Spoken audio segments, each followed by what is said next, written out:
G'day guys, I've just returned from the Australian ITC Championships where I took home Best in Faction for Chaos Space Marines. So what I wanted to do was release a 9-part series where I'm going to break down the list that I ran to this event to achieve these results with the new changes that are forced upon the Chaos Space Marine players by Arcs of Omen. I'm going to talk about what changes I made to the list to match this new season and how I went about it, what the list was designed to do, those sorts of things. Then I'm going to do a separate installment for each game that we played in this 8-round ITC major event.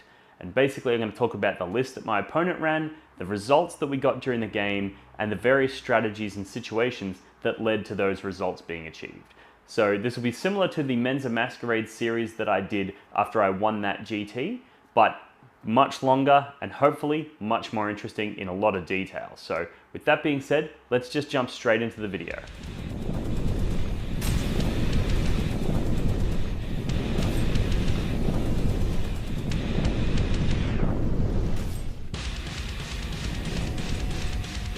Blood for the Blood God!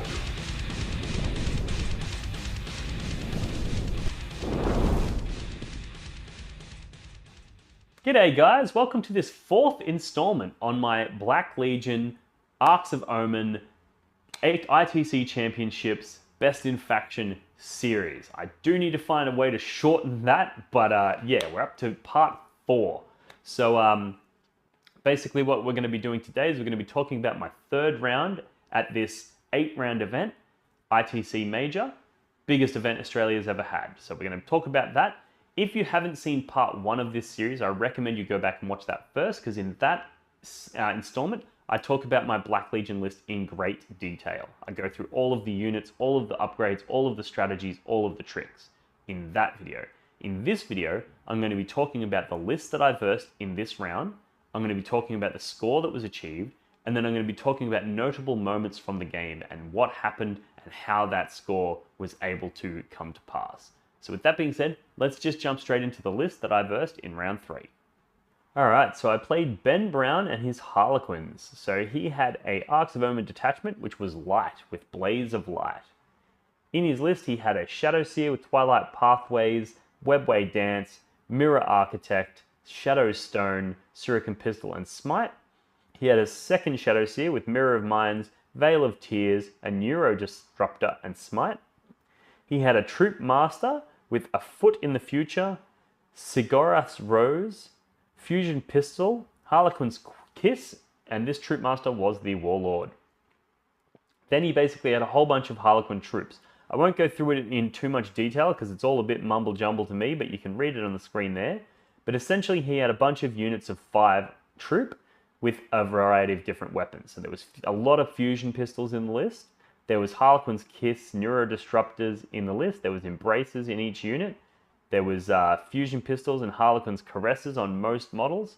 So most of these units were more or less fully kitted out, except for a couple which just had a couple of Fusion Pistols and a couple of upgraded weapons. Then he rounded out the list with a Death Jester who had Favor of Sigorath, Harvester of Torment, and he had Champion of the Eldari. Then he had 2 units of 2 Skyweavers, so the Haywire Cannon Star Bowlers on the Biker units, a couple of units of 2. And then he had 7 Star Weavers, so this was 7 dedicated transports, all of which for his various troops and characters to occupy. Alright, so we've all heard that Harlequins have been nerfed to high hell, however Ben did an amazing job of proving that that is not necessarily the case. Yes, they lost their 4-up invulnerable save, went back to a 5-up. However, they gained back a lot of things that had been taken off them in previous nerfs. So they gained, for example, the ability to reduce the range of incoming attacks by 6 inches on an aura. So they gained a whole bunch of different stuff that they had previously lost, which brings them back into a point of being particularly relevant and particularly scary.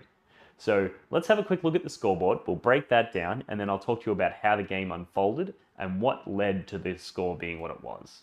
Alright, so Ben got an 83-point loss to my 85-point win, so an extremely close game. Primary, he got 28 points with 9 sub-primary. He took Psychic Interrogation, for which he scored 6 points. He took Behind Enemy Lines for 15 points. He took Deadly Performance for 15 points, giving him a grand total, including Battle Ready, of 83 points.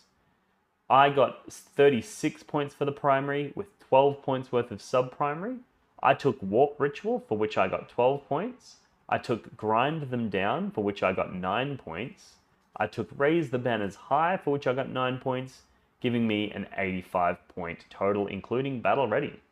Alright, so this was a really interesting game. Traditionally, I've always loved the Harlequin matchup because my offensive profile is just so good at killing toughness 3 models and low toughness vehicles. And that's something that Harlequins bring lots of, which means I almost always take Grind It Down and I almost always max it out. I'm almost always able to defend my banners very easily because I can basically control the center of the board and threaten all of it from that central position. Very, very powerful. However, Ben was an absolute amazing player. Very, very good. And what basically happened is he deployed everything out of my line of sight and out of my charge range.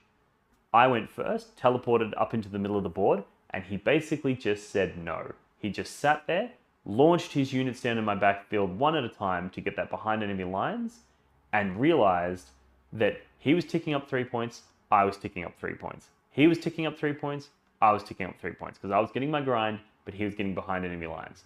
But he had the bottom of the turn, which meant that if I wasn't careful, he was going to be able to spring out and get that 12-point primary at the end, which meant I had to do something to change up the tempo of the game, which was really, really interesting. And what basically happened is I realized this maybe turn 2, maybe early turn 3. I realized that if the game kept going, it was going to be a draw. I had to do something to twist it in my favor.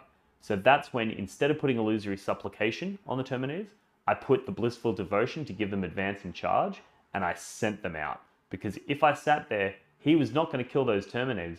But, to be fair, he probably wasn't going to kill them anyway. I needed to be killing him.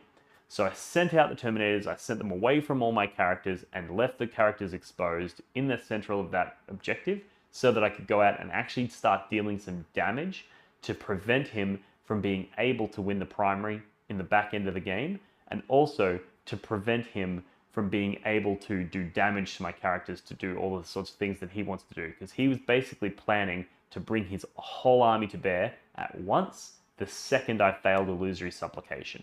And I knew that if that happened, I was going to be in a lot of trouble. So I needed to get on the front foot and do damage to him before he was able to do damage to me.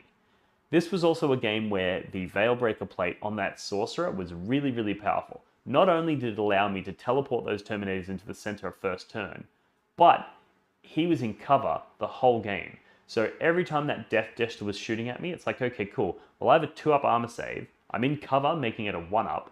And I have essentially got Armor of Contempt. So I was essentially getting a 0-up save, which meant that even when that Death Jester was shooting, he was just bouncing off 2-up armor saves most of the time, which meant that that Terminator Sorcerer just wouldn't die, and he was absorbing all the firepower from that Death Jester. And the reason he was targeting the Sorcerer is because the Sorcerer was the one doing Warp Ritual. So he wanted to take away my Warp Ritual battery, but that Sorcerer is arguably one of the toughest Warp Ritual batteries there is. So he was really, really strong.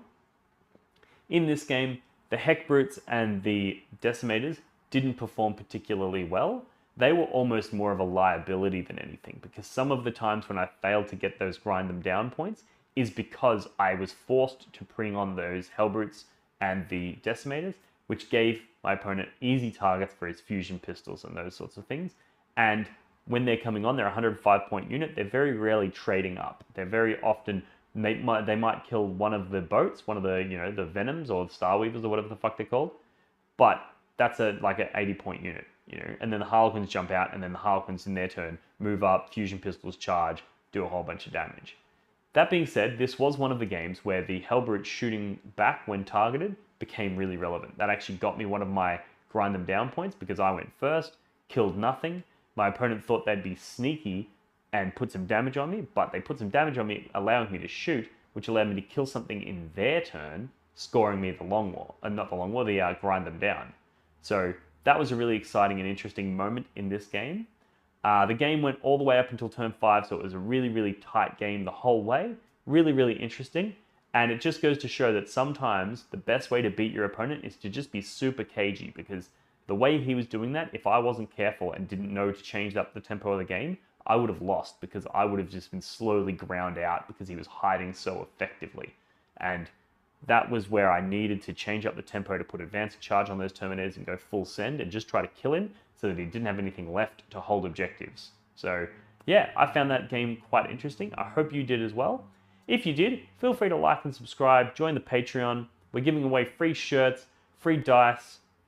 We've got a free 3D printed Angron coming out this month, which will be in your hands before the World Eaters Codex even hits the shelves, so you'll have plenty of time to build him and paint him and get him on the tabletop early.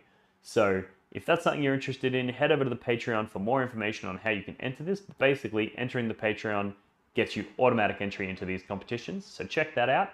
And as always, thanks for tuning in, and I'll see you in the next one. Cheers.